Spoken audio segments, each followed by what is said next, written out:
Good morning बच्चों। आज फिर से आपका स्वागत है हमारे इस वीडियो में। आज जो आपका टॉपिक्स हम लेकर के आए हैं वह है प्रकाश संश्लेषण यानी कि फोटोसिंथेसिस। तो फोटोसिंथेसिस के बारे में आज हम लोग चर्चा करने जा रहे हैं। और जैसा कि आपने पहले पढ़ा भी है कि प्रकाश संश्लेषण, देखिए हम यहाँ पे लिख रहे हैं प्रकाश संश्लेषण।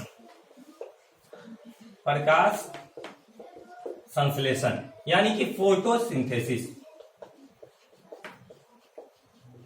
कोई भी डिफिनीशन, खास करके जब आप जीव विज्ञान पढ़ते हैं, बायोलॉजी पढ़ते हैं, तो इसमें कोई भी जो आपका डिफिनीशन है वो आपका नाम से ही स्पष्ट कर देता है कि यह क्या कहना चाह रहा है।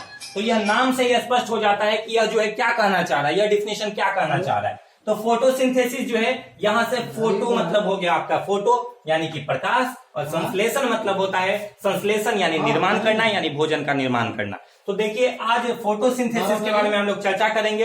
तो फोटोसिंथेसिस जो होता है, प्रकाश संश्लेषण, या कैसे किस में होता है। तो सबसे पहले हम लोग जानते हैं कि प्रकाश संश्लेषण जो होता है वो आपका ग्रीन प्लांट्स में ही होता है। यानी हरे पेड़ पौधे जब अपना भोजन स्वयं बनाते हैं तो उसे जिस प्रक्रिया से हरे पेड़ पौधे अपना भोजन बनाते हैं उस प्रक्रिया को हम लोग प्रकाश संश्लेषण कहते हैं। तो प्रकाश संश्लेषण का ये एक शॉर्ट डिफिनीशन हो गया। अगर 1 नंबर में या 2 मार्क्स में आपके एग्जाम्स में आते हैं कि अगर प्रकाश संश्लेषण का डिफिनीशन आपको लिखना है और 1 या 2 मार्क्स का है, तो आप इस टाइप से लिख सकते हैं कि वैसी प्रक्रिया जिसमें हरे पेड़ पौधे अपना भोजन खुद निर्माण करते हैं, और जिस प्रक्रिया से हरे पेड़ पौधे अपना भोजन निर्माण करते हैं उस प्रक्रिया को हम लोग प्रकाश संश्लेषण कहते हैं। और ये तो हो गया आपका एक शॉर्ट डिफिनीशन। अब एक लंबा डिफिनीशन हमें कैसे बताना है कि प्रकाश संश्लेषण का अगर आपको 5 मार्क्स में लिखना है कि 5 मार्क्स का क्वेश्चन आता है, 3 मार्क्स का क्वेश्चन आता है, आपकी मर्जी है कि ना हम इस शॉर्ट क्वेश्चन को थोड़ा सा लॉन्ग करके लिखें, तो आप इस टाइप से लिख सकते हैं कि प्रकाश संश्लेषण ऐसी प्रक्रिया होता है जिसमें हरे पेड़ पौधे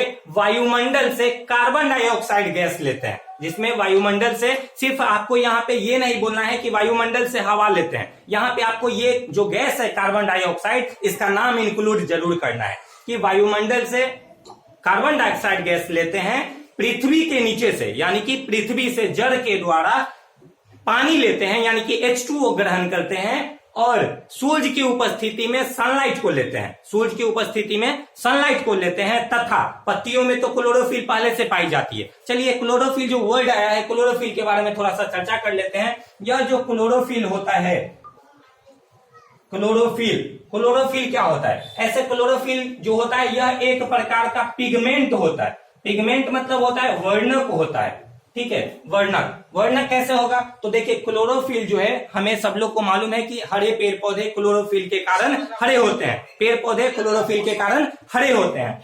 तो ये जो क्लोरोफिल है यह हरे पेड़ पौधे के पत्तियों के अंदर एक जगह है, पत्ती के थोड़ा सा अंदर, जिस जगह का नाम है क्लोरोप्लास्ट। जिस जगह का नाम है क्या? क्लोरोप्लास्ट। यानी कि क्लोरोप्लास्ट ऐसी जगह जो पत्तियों के अंदर पाई जाती है, और इस क्लोरोप्लास्ट के अंदर में क्लोरोफिल पाया जाता है। और क्लोरोप्लास्ट जो है यह पत्ती के अंदर का भाग है। अब पत्ती के जो सबसे ऊपर का भाग है, तो पत्ती का जो सबसे बाहरी आवरण होता है उसे हम लोग ईपीडर्मिस कहते हैं। क्या कहते हैं?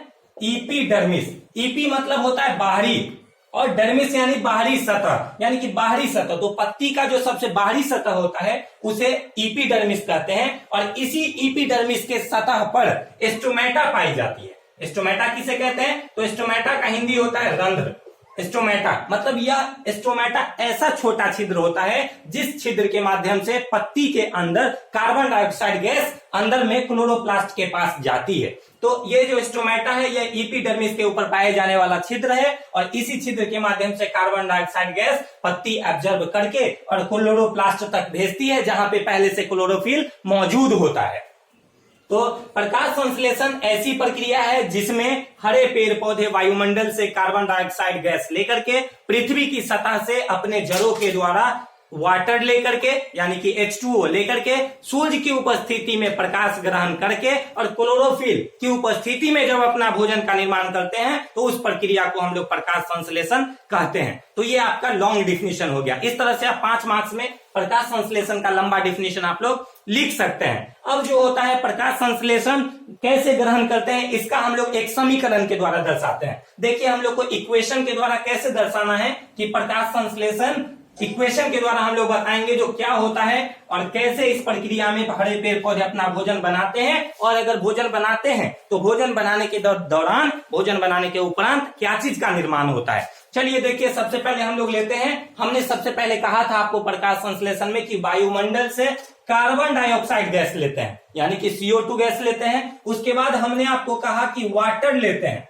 यानी कि नीचे से पृथ्वी की सतह से जड़ों के द्वारा पानी लेते हैं, और सूर्य प्रकाश की उपस्थिति में, यानी कि हम इसमें ऐसे ऊपर में लिख देते हैं कि सनलाइट की उपस्थिति में, यानी सूर्य से सूर्य प्रकाश ग्रहण करेगा, और क्लोरोफिल की उपस्थिति में। तो ये जो क्लोरोफिल है ये आपका बहुत इंपॉर्टेंट मायने रखता है, और ये चारों चीज में से अगर एक भी चीज एब्सेंट हो गया, ये जो चारों पदार्थ है, जैसे आपका कार्बन डाइऑक्साइड हो गया, वाटर हो गया, सनलाइट हो गया, क्लोरोफिल हो गया, ये चारों में से अगर एक भी पदार्थ एब्सेंट है तो प्रकाश संश्लेषण की प्रक्रिया नहीं होगी, और नहीं होगी यानी कि पेड़ पौधे भोजन नहीं बनाएंगे। तो ये चारों जो पदार्थ है ये मौजूद होना जरूरी है। तो कार्बन डाइऑक्साइड ले लिए, वाटर ले लिए, सनलाइट ले लिए, और नीचे में क्लोरोफिल की उपस्थिति में अपना भोजन निर्माण करेगा।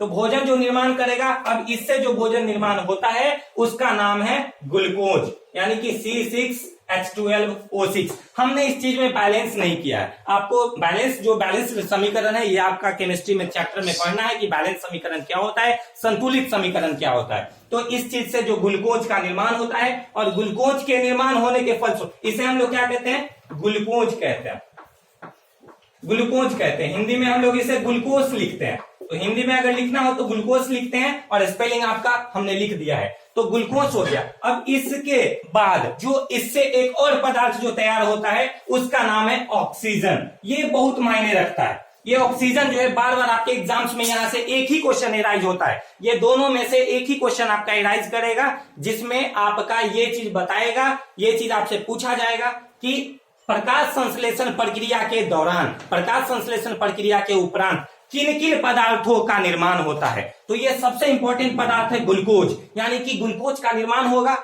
और ये जो ग्लूकोज के उपरांत ऑक्सीजन का निर्माण होता है। तो ये आपका ग्लूकोज एग्जाम में पूछे या ना पूछे, ये ऑक्सीजन जरूर एग्जाम में आता है कि किन पदार्थ किस गैस का निर्माण होता है। इस तरह से आपसे पूछा जाएगा कि किस गैस का निर्माण होगा, तो आपको बताना है कि ऑक्सीजन का निर्माण होगा। अच्छा, जो लोग CBSE में पढ़ते हैं, जो लोग इंग्लिश मीडियम स्कूल में पढ़ते हैं, उन्हें इस बात की भी ध्यान रखना है कि आपको स्कूल में ये डीपली पढ़ाई है, ये जो आपको 12th में जाकर के और 11th में पढ़ना है, कि इससे आपका एक और एराइज क्वेश्चन यहां से होता है, पूछा जाता है कि ऑक्सीजन तो बनता है, तो क्या इसके दौरान पानी की भी निर्माण होती है, यानी कि H2O भी बनता है कि नहीं बनता है। तो हमें बोलना है कि H2O तो सर बनता है, H2O बनता है, लेकिन इसकी मात्रा एकदम कम होगी, यानी आंशिक मात्रा में पानी का भी निर्माण होता है। तो ये एक डीपली क्वेश्चन हो गया जो कि 11th और 12th में पढ़ना है। लेकिन फिलहाल आप लोग 10th में हैं तो आपको ऑक्सीजन तक ही जानना है, लेकिन अगर एग्जाम में पानी के बारे में भी पूछे तो आपको बताना है कि हाँ पानी का भी निर्माण होता है, लेकिन आंशिक मात्रा में होता है, थोड़ी सी मात्रा में होता है।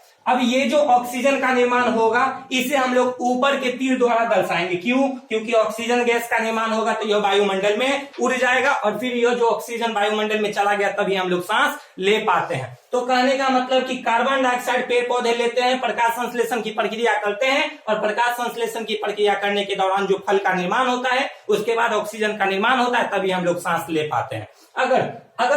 अगर प्रकाश संश्लेषण की प्रक्रिया हरे पेड़ पौधे ना करें तो हमें ऑक्सीजन नहीं मिलेगा, और ऑक्सीजन नहीं मिलेगा तो हमारा धरती पर जो जिंदगी है वो असंभव है, यानी कि रहना मुश्किल है। तो इस तरह से ये प्रकाश संश्लेषण को हमने समीकरण के द्वारा दर्शा दिया, और यहां से जो सबसे इंपॉर्टेंट बात थी आपको बता दिया। एक बार और हम लोग थोड़ा सा दो तीन क्वेश्चन के साथ हम लोग इस वीडियो को एंड करेंगे। सबसे पहला जो आपका क्वेश्चन था कि पत्तियों के सबसे बाहरी आवरण को क्या कहते हैं, तो पत्तियों के सबसे बाहरी आवरण को एपिडर्मिस कहते हैं। इसी एपिडर्मिस के ऊपर स्टोमेटा पाई जाती है, जिसे हिंदी में रंध्र कहते हैं। इसी स्टोमेटा एक छोटा सा छिद्र होता है जिसके माध्यम से कार्बन डाइऑक्साइड गैस पत्तियों के अंदर क्लोरोप्लास्ट तक जाती है। यहां से एक और दूसरा क्वेश्चन है कि क्लोरोफिल पत्तियों के अंदर कहां पाई जाती है, तो इसका आंसर आपको देना है कि क्लोरोप्लास्ट में पाई जाती है। कहां पाई जाती है? क्लोरोप्लास्ट में पाई जाती है। थर्ड क्वेश्चन था प्रकाश संश्लेषण प्रक्रिया के दौरान किन किन पदार्थों का निर्माण होता है, तो ग्लूकोज का निर्माण होता है और